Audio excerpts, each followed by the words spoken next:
Hello and welcome to Two Trees Gaming. We're at Warhammer World for the Throne of Skulls doubles tournament. I'm teaming up with a brand new player called Leon. We're going to be taking a Mordor army led by the Witch-king and Gothmog. We're aiming to finish higher than my brothers Aaron and Louis, who will be bringing the Riders of Eomer Legendary Legion.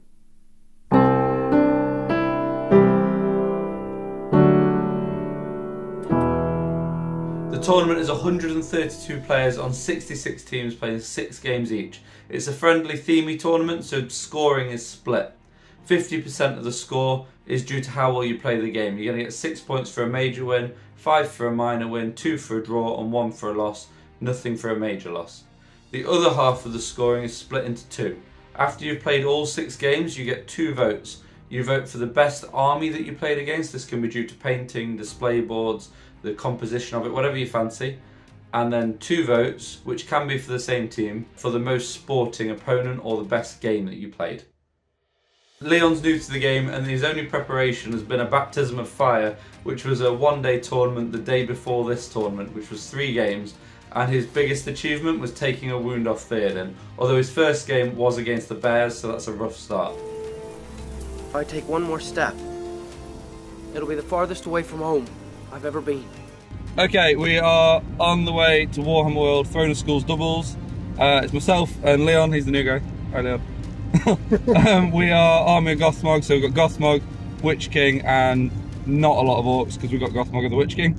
And then Aaron and Louis are pairing up. What's your army, Aaron? We've got Riders of Eomer, so we've got Eomer, Eckenbrand, a captain, a Gandalf the White, and some riders.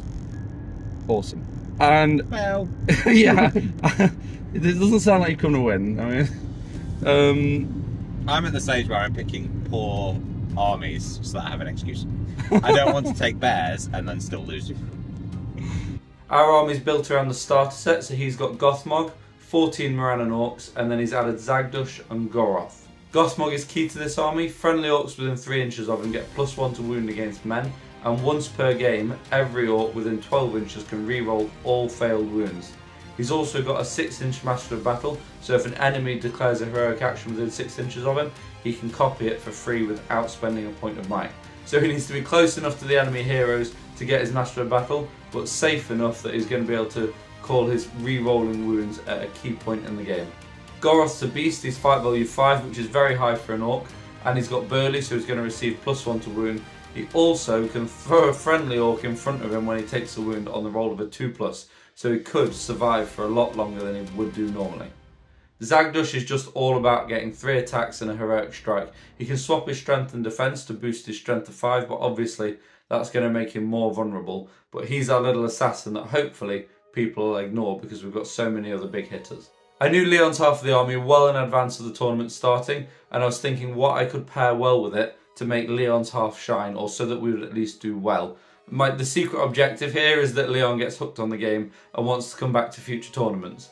My initial thought was to take Haradrim, fast-moving cavalry, Serpent Riders, Harad Raiders and Suladan with his massive banner, but for a new player, you've not seen it in the film, it's not as fun to use. So I've gone for the Witch-king and built the army around Pelennor Fields. The whole idea of the army is to help Leon's army shine. The Witch-king's on his Felby, so he's got a massive reach, and obviously he's got his spells. I might be able to immobilise something that's fighting Gothmog, for example, to save his characters. I've got a banner, so he'll be able to reroll dual dice, and I've got Gurits to help with the Maelstrom of Battle scenario, and 4 orc trackers, so we do have range threat. If we play anybody else that hasn't got any bows, they'll have to come to us, and that's going to help a lot. Double scenarios often rely on mobility. We do lack that. I've decided to not go for a drum and get the extra Morannons instead. But hopefully we're going to have might to spare. We've both got a heroic march in either half of our army, and in the end game we'll have might and the opponent won't, is the idea of the force. The Witch-king's kitted out with the Crown of Morgul. He's got 3 might, 14 will and 3 fate, so he shouldn't be going anywhere, because don't forget in double scenarios we have to randomly assign which one is our leader, and for a lot of the games that's going to be really important. If they get a wound on our leader or a kill on our leader, they're going to get some victory points. Ideally, it'll be Gothmog every time and the Witch-king can swoop in to assist. It's unlikely that it'll pan out that way. I'm keen to let Leon make his own mistakes. It's his first time playing, and I don't want him to feel like I've played the game for him. Hopefully he'll learn a lot as we go along, and hopefully I've got enough tools and tricks to make his half of the army really shine. But let's find out what Aaron and Louis are bringing and see if we've got any chance of beating them. They've brought the Riders of Eomer, which is generally considered one of the worst legendary legions in the game. In Louis' half of the army is Eomer, who is the army leader, and he's always the primary force in double scenarios, as this is a legendary legion. He's leading 7 Riders of Rohan, 1 with a banner and 1 with a throwing spear. Alongside him is Arkenbrand and 5 Westfold Red Shields. Eomer's a solid hero with 3 attacks, 3 might, 3 will, 3 fate, but not much else.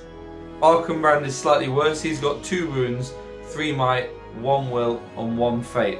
He's also only got 2 attacks and he doesn't have heroic strike, but he does have a warhorn that gives +2 courage to all the Rohan in the army.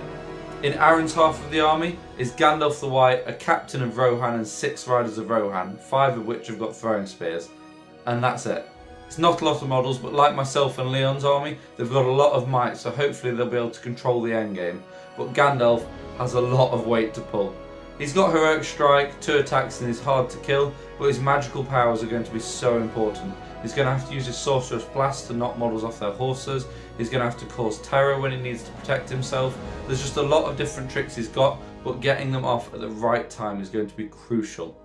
The Legendary Legion itself isn't considered good because of the lack of options. There's no Royal Guard, Theoden's not there to buff any fight values, there's a lack of heroes, but what it does have is one of the best special rules in the game. Once per game, at the start of the fight phase, they can use Look to the Sun. That's going to give -1 to the duel rolls of any enemy engaged with one of their cavalry that's charged. That includes spear supports. So the enemy's 6s are going to become 5s, and the enemy's 5s are going to become 4s, etc. It's brutal if they can get it off at the right time, and then they have to hope they've got enough impact to actually make some kills and swing the game in their favour. It's not an easy legion to use, but they're both skilled players, although recent tournament results don't show that, but they are actually good at the game. Hopefully they'll do well, just not as well as us. So at the one-day tournament yesterday, it was 3 games each, there was 28 players, we all had £10 and so £40 pot, and we managed to finish 27th, 25th, 24th, 23rd. I got some wild men out of it because I finished 23rd out of 28. And I never finished last, so Yeah. that was phenomenal.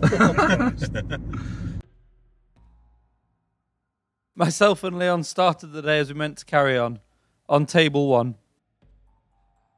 For take and hold, each team's primary and secondary forces deploy in diagonal corners from each other, 12 inches in from the corner of the board. There's one objective in the centre of the board. You score 3 victory points if you have more models within 6 inches of it than your opponent, 5 victory points if you have twice as many, and 7 victory points if you have 3 times as many models there. You get 1 victory point for wounding the enemy leader, or 3 for killing them, and 1 victory point for breaking the opponent, or 3 if you break them and are not broken yourself. When one army is broken, roll a dice at the end of the turn. On a 1 or a 2 the game ends. If not, play continues and roll again at the end of the next turn. There's a special rule for this scenario too. Models within 6 inches of the objective gain the resistant to magic special rule and may re-roll failed fate rolls. For the first game we were up against Sharku's Wag Riders. I never played them before, but I know exactly what to expect. Fast moving, hard hitting, low fight value cavalry. There was an awful lot of them as well. They had Sharku, 2 captains, a banner bearer and a shaman, and the rest was just Wags and Wag Riders. It was approximately 50 models for us to wade through. The scenario was very much against us for this one. We only had 2 mounted models and the rest of us were going to be slogging it on foot. From the outset we knew we'd have to kill Sharku and break them. We wouldn't be able to not break ourselves, so we'd have to match them for models in the middle of the board. The game ending on the roll of a 1 or a 2 meant that this was possible though. The Witch-king lowers their courage value by 1 within 12 inches of him, so if we could kill the shaman and take away their fury, their models would flee at the point they were broken. I could also use Instill Fear to clear the central objective, and we had a huge store of might, so by the end game we'd be well in control. The longer the game went on, the more it would swing in our favour. Gothmog was our leader for this one, and he deployed down one flank using terrain to protect himself with a view to targeting Sharku, the banner and their shaman. All 3 of their threats were in the same half of their army. It was also the smaller half, so killing it wouldn't risk the game ending. The Wargs and my half of the army deployed as you'd expect, with the Witch-king keen to head to the middle of the board where his magic could be most influential. After 1 turn of moving though, and a heroic march from one of their captains, it became abundantly clear that we would not be dictating where this game was going to take place. Wags swarmed all over the board and we were very much split into 2. The Witch-king successfully combined a compel and a heroic combat to kill Shaku very early in the game, but unfortunately there was no way to reach their shaman without leaving the centre of the board and leaving the Witch-king out of the action for at least 2 turns. I decided to stay put with the Witch-king and kill as many Wag Riders as I could. Leon was putting up a good fight to get to the centre of the board, but his heroic combats were stifled by the fact you need to kill the rider and the Wag, or at least hope that the Wag runs, to be able to have a successful heroic combat. It meant we were wasting might points and not making up any ground. Both armies broke in the same turn, but they played it very well and brought the shaman into play at just the right time to keep their models on the battlefield. At the point the shaman did enter the play, we could reach him with the Witch-king, but we were on the wrong side of a roll-off and he moved out of sight of the Witch-king behind a ruin and we couldn't get to him. So I decided to move the Witch-king out of the centre of the battlefield after a failed instill fear in an attempt to heroic combat and find an angle to see the shaman for the following turn. We had 3 might on the table still and they had none. So if the game didn't end, we might still be able to win. Unfortunately for us though, the game did end on the first possible turn that it could and we suffered a 9-3 major loss. It was a brilliant game though, and there were 2 top quality opponents whose names I wrote on the scorecard that I gave in at the end of the tournament. I thought I was going to get to keep it. I've tried to remember everybody's names. But they were really brilliant opponents with an amazing display board, and they were super patient with me explaining a lot of the basic concepts of the game to Leon. So I'm really grateful for that. We did forget to declare that the Age of Men is over, or the Time of the Orcs come, whichever one lets you re-roll failed wounds within 12 inches. That would have helped with some of the heroic combats, but ultimately their army was perfectly suited for that scenario and ours wasn't. We'd never used our army before. It was a really good learning experience and we're looking forward to game 2. But first, let's see how Aaron and Louis got on. For their first game, Aaron and Louis were drawn against Boromir of the White Tower with his banner and some Knights of Gondor, and Elrond of Rivendell with some Rivendell infantry allied in. Not a great matchup for Aaron and Louis, as Boromir's banner is going to give the Knights the higher fight value than the Riders of Rohan, and the Elves already have that. Elrond also has the ability to take everybody off their horses. Their plan originally was to mob the Elves and then move into the centre of the board. They changed that and they went for the Knights, but they didn't get through them as quickly as they wanted. The game started well for them. Gandalf the White sorceress blasted a Knight of Gondor into Boromir, taking him off his horse and dealing a wound to him. But it was kind of downhill from there. There was never a perfect moment for them to use the -1 dual roll, and the Knights were harder for them to get through than they thought. So by the time they dealt with them, the Elves had marched past the centre line and were then sitting on the objective. It was going to be really tough for Aaron and Louis to win it. They did have a good play where Erkenbrand, Eomer and Gandalf all heroic combated off Boromir, who was on the floor with no might, using the -1 dual roll, and then went into Elrond, who called a heroic defence. They only managed to get 4 wounds off him. He survived with his re-rollable fate, and then the game was won. They couldn't get through the Elves in the middle. Unfortunately, it was a big loss. Approximately 7-3, although they didn't write it down. After game 1 was lunch and submissions for the painting competition. I entered my Witch-king into the Icons of Legend painting competition. I was up against some stiff competition. I had a very good conversion. My painting is less good though, and I voted for a Candice Chariot. We'd have to wait until the end of day 2 to find out if I won, but fingers crossed.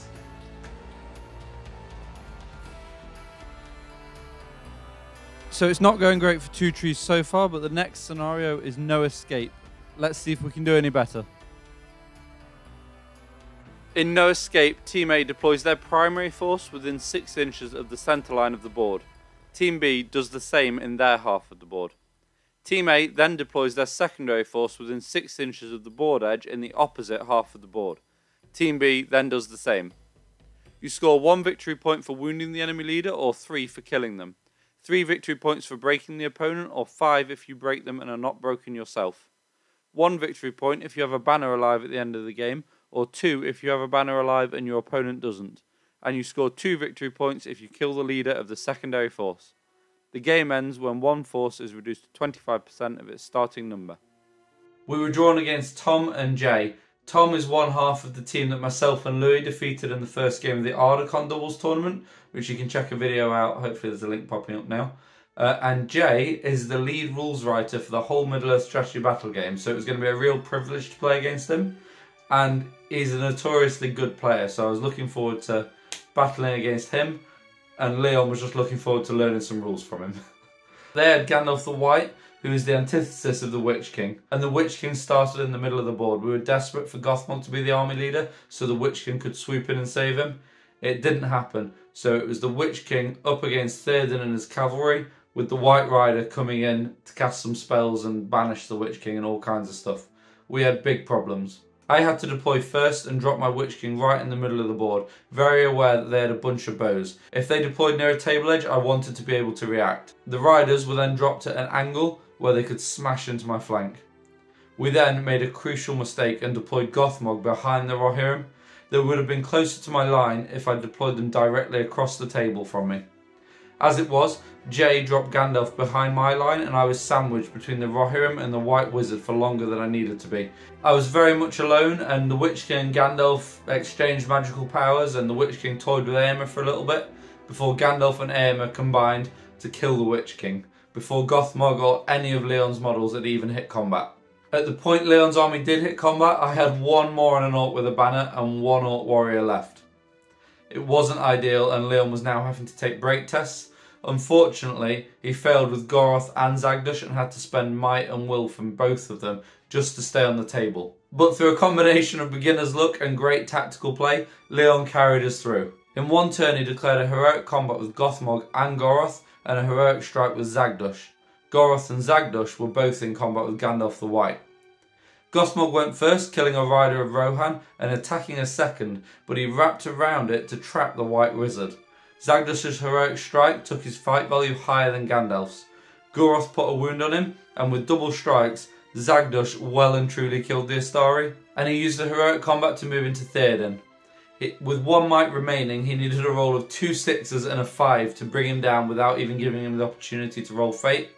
And that's exactly what he rolled. We all jumped back from the table, there was screaming and shouting, everybody was looking at us. But it was excellent, Leon was absolutely buzzing, and more importantly, we'd killed their 2 leaders in one turn. Gothmog was still alive as well, so we weren't completely out of the game. Unfortunately though, I hadn't mathed it out properly and told Leon to just attack and kill whatever he could, when really Gothmog should have shielded against Eomer. If he could have survived, we might have been able to get a point for a minor defeat instead of a major defeat, or maybe somehow grab a draw from nothing. Unfortunately, Eomer brought down Gothmog and the banner bearer, and at that point the game was done. But in the very last turn, Pippin avenged his old friend Gandalf and put a wound onto Zagdush, who did survive though.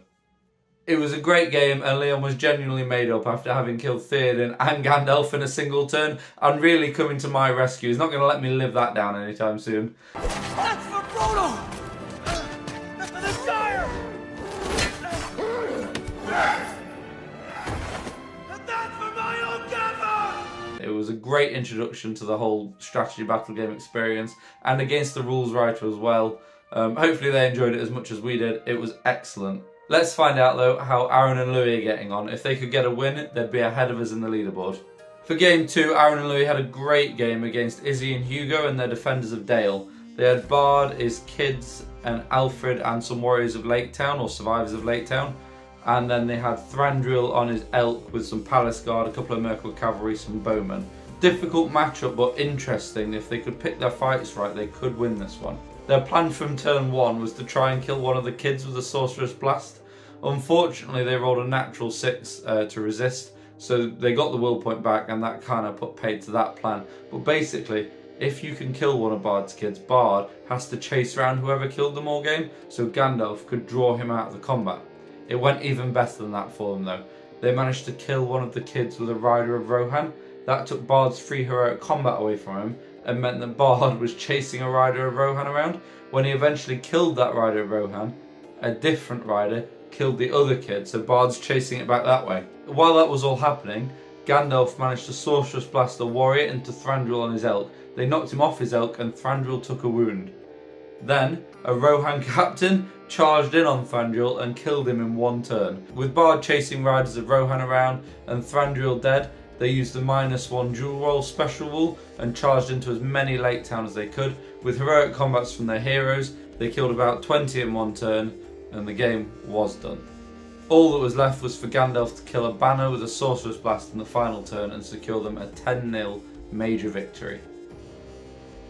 So after 2 games, we're sitting pretty on 2 major defeats, and now Aaron and Louis have won a game. At the start of the day we said we wanted to win 1 game on each day. We're still on for that though. This one's a big one. We don't want Aaron and Louis to get too far ahead of us. We've got to win this game. For Duel of Wits, each team deploys their armies in diagonal quarters of the board, but not within 12 inches of the centre of the board. Each player secretly writes down 1 enemy hero to be their target, so both teams will have 2 targets. You may not discuss with your teammate which hero you've selected. You score 1 victory point for each of your team's targets that's been wounded, or 2 victory points for each one that's been slain. If both players chose the same hero, you'll score the victory points twice for that hero. You score 2 victory points for each of your opponent's targets that are within 6 inches of the centre of the board. Again, scoring double if they selected the same hero. You score 1 victory point for breaking the opponent, or 2 if you break them and are not broken yourself, and 1 victory point if you have a banner alive at the end of the game, or 2 if you have a banner alive and the opponent doesn't. When 1 army is broken, roll a dice at the end of each turn. On the roll of a 1 or a 2, the game ends. If not, play continues and roll again at the end of the next turn. We got drawn against Alec and Josh, who are absolutely sound opponents, and joined us for the Green Dragon pub quiz afterwards. In their army though was another Gandalf the White, and a Prince Imrahil just to make it even worse. They were alongside Faramir, mounted with a few Knights of Gondor, a Captain of Dol Amroth, a banner and some Swan Knights. I forgot to take a picture of deployment, but on turn 1 my orcs took a face full of Prince Imrahil and his friends. Gandalf approached and attempted to banish the Witch-king, and I used a handful of will to resist and got lucky, but I couldn't afford to do that often, so the Witch-king had to strike hard and fast. And once again, I had to survive long enough for Leon to arrive and save me. Having learnt from the last game, Leon called a heroic march to close the gap. Then the Witch-king had his finest hour. I attempted to break Gandalf's staff, which didn't work but did work as the sap will. I then flew round to the end of their cavalry line and called a heroic combat so the Witch-king's combat would go off first, and I used a hurl. I didn't have any intention of killing the initial target or moving on, but I did manage to dismount Prince Imrahil, the Captain of Dol Amroth, and kill a couple of knights. It was crazy and it swung the game turn 1. Also in the process I managed to put a wound on the Captain of Dol Amroth, which was ideal as he's the target that I'd picked to kill, and judging from Leon's reaction, he'd picked him as well. Turn 2 saw us win priority. I mobbed a warrior to declare a heroic combat to get a bunch of troops more toward the centre of the battlefield where Leon was arriving. I put a couple of trackers into Faramir and Gandalf, knowing full well they'd get mobbed and that they would declare a heroic combat, but making them use their might points in a cavalry army would be a massive advantage to us in the late game. It went even better than we could have hoped though. They used the heroic combat to charge Faramir into the back of the Witch-king. I anticipated this and called a heroic combat with the Witch-king as well. That meant his combat would go off before Gandalf's combat would go off. So Faramir called a heroic combat and then died to the Witch-king in his own heroic combat, who then flew off behind my line where Gandalf couldn't reach him. Although, after seeing what happened to Faramir, I'm not sure he wanted to at that point.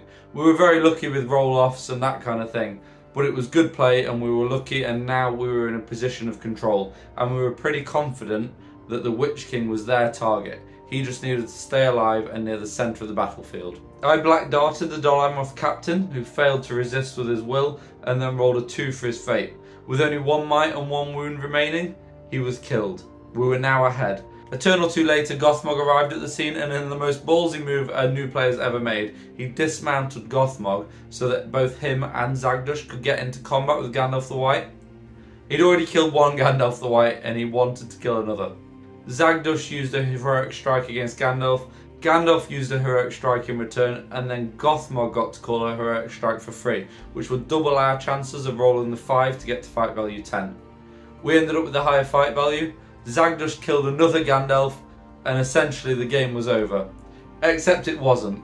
Prince Imrahil was their only model left alive for the last few turns of the game, and he was marching toward a pile of our heroes in the centre of the battlefield, killing everything on his way. We were super careful to not let ourselves break, and 1 turn before he hit a mass of our heroes, the game did end, and it was over. We'd got a major win. It was a brilliant game, and in the end our opponents were quite soundly beaten, but they were such great fun to play against and really good at explaining some of the basic concepts of the game to Leon, and not letting him make silly mistakes to their detriment. They also managed to knock my Witch-king off the table. If you're wondering where his tail is in some of these photos, it did break off. It was easily repaired, and it was just funny, to be honest. But great game, would love to play them again.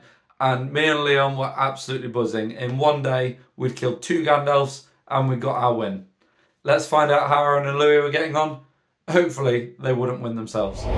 For game 3, Aaron and Louis were drawn against a team called Too Hot to Bear, which means bay awnings. It's the matchup all of us wanted, but none of us wanted. We were desperate to get one up on the Bears, and if nothing else, avenge Leon for his practice game the day before. Can we just talk about the Bears? Because Talk about bears. it's doubles, and we can see some of the names of the armies. There's a lot of bear puns in there. We had a one-day tournament yesterday, which was Leon's first 3 proper games. Very first game? Smashed it, obviously. He brought a bear, so Stunned. everybody knows what happens. Yeah. Yeah, I think I managed to kill one guy. Put a lot of hits on other guys. All his guys had 2 hits, so I was pissing against them. But I just the bear came in and smashed everybody. The end. And Leon didn't also realise that the man would turn into a bear. Yes. So he had a bear at the side, and I'm thinking to myself, why is the bear not playing? And I see 2 guys, where's the bear? He's like, oh, this guy's the bear. And I was like, alright. And I'm like, then why is he not just the bear first? Because what are you gaining? Moving 6 inches and then turning into a bear and then tearing me apart. Apart from just the enjoyment of it. At the very start of the game, one of the opponents said something about Arkenbrand, so Aaron and Louis decided that that was the hero they had selected and gambled to keep him alive. They managed to keep Bayon in the corner of the board with some clever manoeuvring just to stop any hurls or any cheeky tricks like that. They deliberately sacrificed their banner and 2 victory points to drag a point of might off Grimbayon and drag him out away from the centre of the battlefield. They wanted their heroes in the middle, and if there was a bear in there with them, that would not go well for them. It worked, and the following turn they used the power of the sun to give -1 dual wall to all of their Bayonings. They charged in with as many heroes as they could. They called heroic combats. All of their riders of Rohan charged in, and the riders of Rohan near Eomer are killing their Bayonings on 4s, which with 4 dice is essentially taking 2 wounds off every time. They managed to kill 8 out of 20 Bayonings in 1 turn. In what turned out to be the last turn of the game, they took Bayon down to 1 wound after surrounding him. They were 1 model off being broken, and the game ended with a 4-0 major win. If it had gone on for 1 more turn, they may well have been broken themselves and Arkenbrand could have been killed by Bayon. They were very lucky to have it end when it did though, and they got another major win, and they've beaten the Bears. So we're in the car. It is the end of, my voice is gone, it is the end of day 1 of the doubles Throne of Skulls tournament. And it's going pretty well. We're all pretty happy, aren't we? Buzzing. You've had bear for breakfast? Bear for breakfast. Yeah, anyone needs any bears killed, give us a call. Bear dead. Oh, strictly speaking, we didn't kill any bears. You want a bear stabbing a lot and 1 ignored. Where you, man? If you need a Gandalf killing, we got Zagdush ready to help. I mean, he's probably been the MVP. Witch-king's been good. Zagdush has been better. He's been smashing it. So I guess the one question is now then, we've looked around the armies and we know roughly where we're sitting. We've got to do it again. What do and don't you want to fight that you've seen coming in tomorrow? We've beaten bears, we don't care. We were walking around going, oh, we've never beaten bears. Those chariots will mess you up. You get the chariots, you don't. No, we won't. No, bring on. I want you the to get the chariot. Just to interject and say that chariots are a bit of a sore subject for Aaron. He spent a lot of time painting his own, only to finish 26th out of 28 at the one-day tournament the day before. Chariots is not something Aaron wants to lose to. We're going for the food, going for the quiz. Hopefully we're doing all right in the painting competitions that we're today. And then tomorrow we'll see if any of us get nominated for the board. Now we've looked around the boards, it's the same as always. We're not getting nominated, but we're very happy to be part of it and contribute. We got 2 looks at ours, which I'm taking. We had 2. We've not had 2 looks. We had 2 looks, and I'm going to say one of them was particularly close. Yeah, the particularly. Which hasn't done us a favour. No, yeah, you don't want them looking close. No. Right, cool. With both teams having picked up a win at the end of day 1, we were all raring to go for day 2. So when you've won 2 games of Riders of Eomer, what do you make me listen to on the way to Warhammer World, day 2? For Theolinga! Cornered is an asymmetric scenario. The area in the centre of the board should feature a central terrain piece with barricades to defend and plenty of cover. Each team rolls a dice. The team that scores the highest is Team A and deploys their primary force within 6 inches of the centre of the board. Team B then deploys their entire army in a 6-inch ring 12 inches from the centre of the board. Team A's secondary force is then deployed within 3 inches of the board edge. Team A scores 1 victory point if their leader is alive at the end of the game, or 3 victory points if they are alive and suffered no wounds. Team B scores 1 victory point for wounding Team A's leader, or 3 victory points for killing them. Either team scores 2 victory points if they have more models in the central terrain piece than their opponent, or 4 victory points if they have twice as many models there. You score 1 victory point for breaking the opponent, or 3 for breaking them and not being broken yourself, and 1 victory point if you have a banner alive at the end of the game, or 2 if you have a banner alive and the opponent doesn't. When one army is broken, roll a dice at the end of each turn. On a 1 or a 2 the game ends. If not, play continues and roll again at the end of the next turn. We really wanted to be Team B, which is the team that deploys outside of the centre and wanting to fight their way in. Unfortunately, we ended up being Team A, so then we wanted Gothmog to be in the centre so the Witch-king could arrive and help, and unfortunately the Witch-king ended up in the centre, so Gothmog was arriving to help. We were already up against it. We were drawn against pirate river cruisers, which means corsairs, and lots of them. We were outnumbered nearly 2 to 1, and they had 20 arbalesters. That's 20 strength 4 shots coming at our Moron and Orcs. We only had 35. It wouldn't take a lot to bring us down. I deployed the Witch-king in a small circle in the centre of the board, covering all sides, not knowing where they'd deploy. They split their army, which did give us a chance. If we could mob one half, especially the crossbows, maybe we could make them break before they took the middle. By this point in the tournament, Leon was starting to think like a pro and suggested that I fly my Witch-king near their crossbows and use the Instill Fear spell that I'd used against the Wags earlier in the tournament. It would make the crossbows move, which means they couldn't shoot, and if we'd have thought about it sooner, we'd have been able to then mob the crossbows with his orcs that couldn't reach combat. Because he had already moved and we wouldn't be able to mob them, I decided it wasn't worth it and decided to transfix Dalamar, and I would take the shots with the Witch-king. The idea being that if the Witch-king is taking the shots, I might be able to tank a few with my high defense and the Fell Beast and save a few orcs. It was a big mistake. The Witch-king took at least 10 crossbow shots and 10 throwing weapons. They killed the 2 arbalesters that the Witch-king was fighting, which meant I couldn't heroic combat. They took a wound off the Fell Beast and 2 fate off the Witch-king, all in turn 1 before combat had even happened. Not going great for us so far. So I did what any great general does, and I ran away and left it to the new guy. It was now for Leon to deliver, and oh boy did he deliver. He called heroic combats with Gothmog, Goroth and Zagdush. I can't carry it for you, but I can carry you! When Goroth is within 3 inches of Gothmog, you just remove arbalesters and spearmen. You don't even have to roll to wound. He kills them on 3s because he's strength 5, defense 3, +1 to wound because of the burly, and then another +1 to wound because they're men and he was within 3 inches of Gothmog. So he removed 2 arbalesters, moved into the 2 spearmen that were fighting Gothmog. That then let Gothmog slingshot toward the middle of the board where his Master of Battle would come in useful, because Guritz is holding off a Hashery and Delgamar on his own with just a few troops. Goroth and Zagdush then managed to kill another 4 corsairs on their own, and things were starting to look okay, but we were still outnumbered 2 to 1. The Witch-king spent 2 turns up on his perch at the side of the battle. He flew down, cast a spell, fly back up again, didn't really do anything. And then we were only a model or 2 from breaking, so I decided he would re-enter the play. He stayed out of charge range and throwing knife range of any corsairs and out of crossbow range. So the next turn we were broken, and I made the call to fly to the middle of the board and dismount the Witch-king off his Fell Beast. That would put banners, combats, fences between him and the crossbows that were going to try and take his last wound and fate off him. So 10 crossbow shots flew through the fences and the combats, and they killed the banner bearer.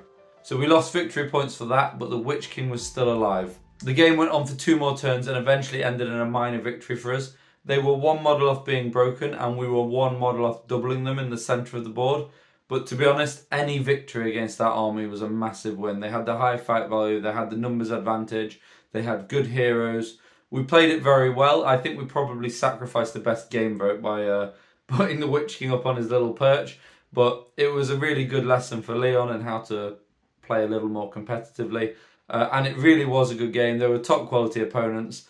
And obviously they brought a load of archers. We weren't going to fly our Witch-king into that. If they wanted to shoot him, they were going to have to come to us. In the end, great win. Let's see how Aaron and Louis got on. Aaron and Louis' game 4 was against Dan and Francis Parker. They were the Super Parker brothers. They had Theoden, Gamling with his banner, some Royal Guard and Riders, and then Haldir, Rumil, some Glathrim, and then some Glathrim Court Guard, which obviously provide the fight 6. That's going to be difficult to face off against. But Aaron and Louis' armies mainly fight 3 anyway, so aside from their heroes, hopefully it won't make too much difference for them. Aaron and Louis lost the roll-off and deployed Eomer in the centre of the board. The elves and evil Rohan deployed opposite the only opening in the fence, in the south of the board, and then Gandalf deployed off to the west. On turn 1, Gandalf moved in and blasted a rider into Theoden, knocking Theoden off his horse.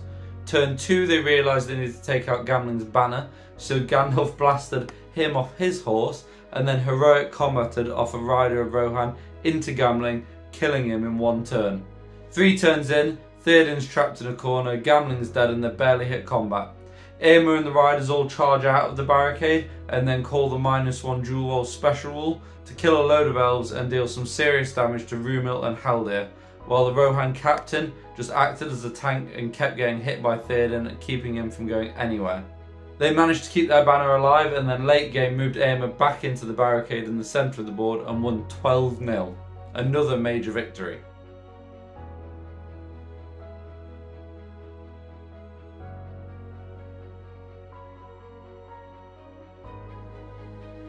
In Clash of Champions, each force deploys anywhere in their half of the board.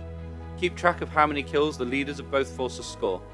Kills by shooting, magical powers and the hurl brutal power attack do not count.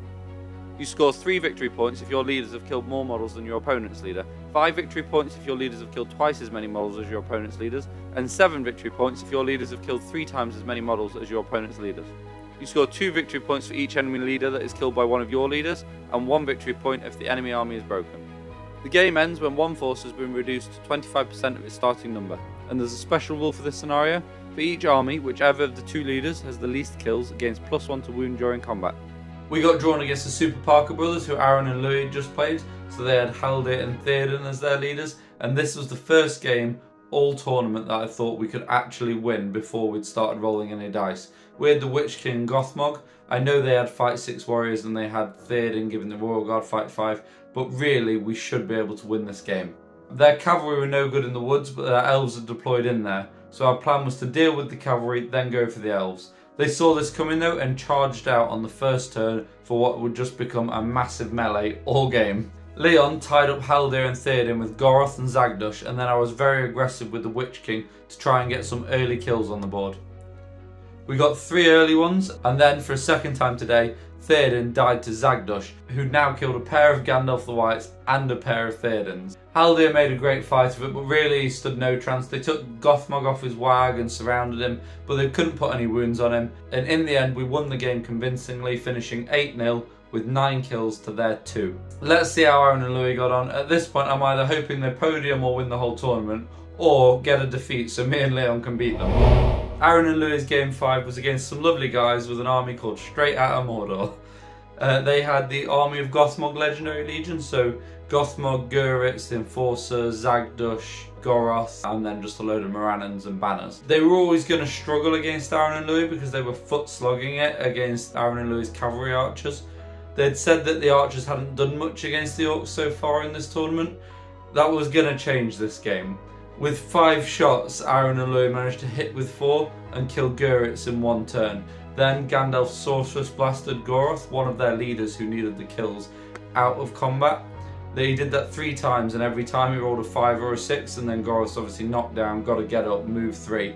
And it meant, importantly, because Guritz was dead, there was no might in that half of the board, so Aaron and Louis were always guaranteed the charge. Poor old Gothmog couldn't keep up. By the time he hit combat, Eomer was on 11 kills and Gandalf on 5. Gandalf then killed Goroth and the game ended 10-0 victory to Aaron and Louis. Unbelievable. They're on 4 wins out of 5 going into the last game. They could win the whole tournament at this point. It's no longer about us. It's can they win the tournament?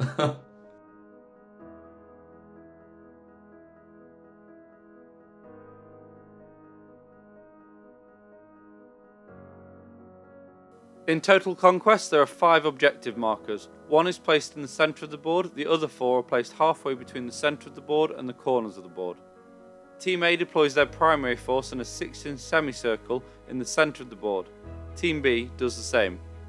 Both secondary forces arrive via the rules for Maelstrom of Battle, which are on screen now.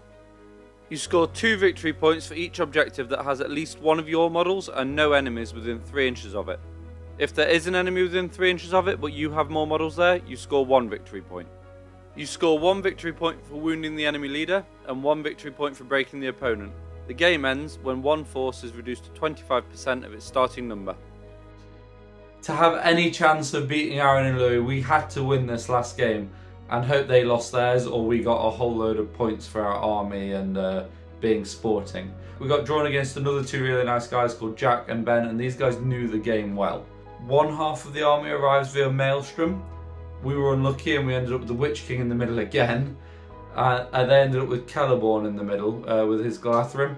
And then Elrond arrived turn 1. They won priority, so he arrived from the east. Because they won priority, we got to see where they were arriving from. We managed to bring Gothmog, Goroth and Zagdush's warbands on, directly behind Elrond, thanks to Guritz's Maelstrom rule altering the dice rolls. Just that game really paid for Guritz, but he's kind of been... Zagdush has been killing things, but Guritz all tournament has just been a might battery for the Witch-king, and he was MVP in this game again. As they moved their Glathrim in the middle, I realised they didn't have any spears. Most of my orcs were fighting with spears and were in range of a banner. It was likely these fights were going to go my way. The fighting in the centre of the board was so brutal that my orcs and Guritz killed every single elf that was in combat except for 1 and Celeborn. Even Haldir took a wound from an orc who had to strike over a barricade, but like I said, our opponents knew the game. They understood that the game ended at 25% and they could still win because they were close to the objectives. What proceeded was elves trying to stab themselves and charge into my spearmen or into Leon's heroes who didn't have shields, so that we couldn't shield and we had to kill them to end the game. It was so weird. There was loads of maths going on and me deliberately flying my Witch-king away so his Harbinger of Evil wouldn't give them -1 courage. It was honestly absolute carnage. Really, really fun, and they were winning every single turn until the last turn of the game. We had mathed it out though and we won 8-0. It does no justice to how close the game was, but it's a major win for us. If Aaron and Louis lose their last game, it's going to be about who gets the most army votes and sporting votes, and if they win their last game, they may well podium. Aaron and Louis were drawn against an army called A Shadow in the East. It was led by Matt and Dan, who are great guys. Dan works for Games Workshop and Matt I've played before at a previous tournament. They had a fearsome army for Louis and Aaron to face though. It was Candish chariots, Candish king, Amdur, a block of Eastland pikes. It was going to be difficult for Aaron and Louis. Unless they got lucky and the chariots ended up deploying in the middle. They didn't. The chariots ended up moving on the board. They actually lowered their roll at one point so they could move onto the board behind Gandalf and crush him, although it didn't pan out and both Gandalf and the chariots didn't arrive until turn 3. So it was all about Eomer and his riders and the red shields of Arkenbrand trying to hold off Amdur in the middle. It was a really tough game and it came down to each force being broken and whose warriors would stick around. They each held 2 objectives. They contested the central objective, but Matt and Dan had more models there, but Aaron and Louis had wounded their leader, so it was 6-6 going into the last turn of the game. Aaron and Louis though made a crucial error. They didn't shield with Arkenbrand at the point where he was killed. If they had, he would have survived and he would have given +2 courage to Aaron and Louis' warriors who were stood on objectives, and it would have meant they didn't go down to 25%, so the game would have gone on a turn longer, which would have been another turn of the Candish warriors running. Unfortunately for them, the Candish warriors on Matt and Dan's objective passed their courage checks, Louis and Aaron's warriors failed their courage checks, and they lost the game. It was 7-2 in the end. They were playing really skilled opponents. I actually felt for them though, because if you've watched our tournament reviews in the past, you'll know that Aaron in particular is very just unlucky with who he draws against. He was really nervous going into this last game and just really wanted to win it. So I'm a bit gutted for him, but it gives me and Leon a chance to beat them. So let's find out how the sporting and best painted votes went for us. Before I do that though, we've got myself and Leon both won an award for getting our army and display board nominated for Best Army. It didn't win, but that's absolutely fine. The guys who we played in Game 3 did finish 3rd though, which was amazing. And then the Shadow and the East board that Aaron and Louis played in their last game finished 1st, which was thoroughly deserved all round. I also managed to win the Icon of Legend award for the Witch-king. I'm going to try and do a video on making the board and converting the Witch-king and painting him up, just as a trial to see if people enjoy terrain making videos. It's a good little one to practice on. If you do want content like that, please do let me know. But now, let's find out who's actually won this tournament out of myself and Leon and Aaron and Louis. So myself and Leon's last game ended with a major win, and Aaron and Louis' a major loss. That puts the game score for the tournament at 23 for myself and Leon, and 24 for Aaron and Louis. Half of the points for the tournament though are for best game and best army votes. Each pair gets 2 votes for the best army that they played against, and 2 votes for the best game that they played. My plan all along was to try and secure some best army votes by converting the Witch-king and making a nice display board, hopefully boosting myself and Leon's final rank, and then long term he would enjoy it more and hopefully come back and want to do more tournaments. It didn't exactly pan out though, and we got 2 best army votes, as did Aaron and Louis. That puts the scores up to 29 and 30. It was all about who would get the most best game votes. Myself and Leon scored really well here with 4 best game votes out of 6. Aaron and Louis got 2, which is respectable considering that everybody has 2 votes to give, but having Gandalf the White Sorceress blasting people off horses and being near the top tables for the whole tournament has probably cost them there. Either way, I'm happy with the result. Final scores, 41 to myself and Leon and 36 to Aaron and Louis. We won! Unbelievably, we won. Aaron and Louis had the best tournament they could have ever had. Me and Leon lost the first 2 games, and obviously Leon's a new player. By the end, he was carrying me. But just so happy that we managed to beat them, and so happy that we all had a great time. We can't wait for next year. I'm filming this about 4 days after the tournament, even though it's going to be a month or so until it releases. And all we've done is talk about what armies we're going to bring to doubles next year. So hopefully we'll see you there if we can get a ticket. Hopefully you're enjoying the content. Stay tuned for what's to come. There's loads of great stuff. There's a Battle Companies campaign, there's a Fellowship campaign, and when we hit 3,000 subscribers, we're going to have something truly epic, similar to the last Alliance battle everybody seemed to enjoy before.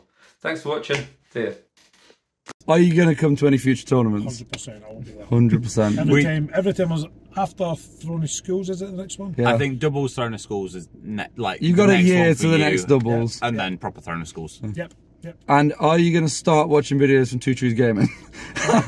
Every video. Yeah, from now. Now you're in them. All the videos are going to get 1 view in the next 40 hours. At least. We're trying our best to level up the channel, and we can't do that without your help.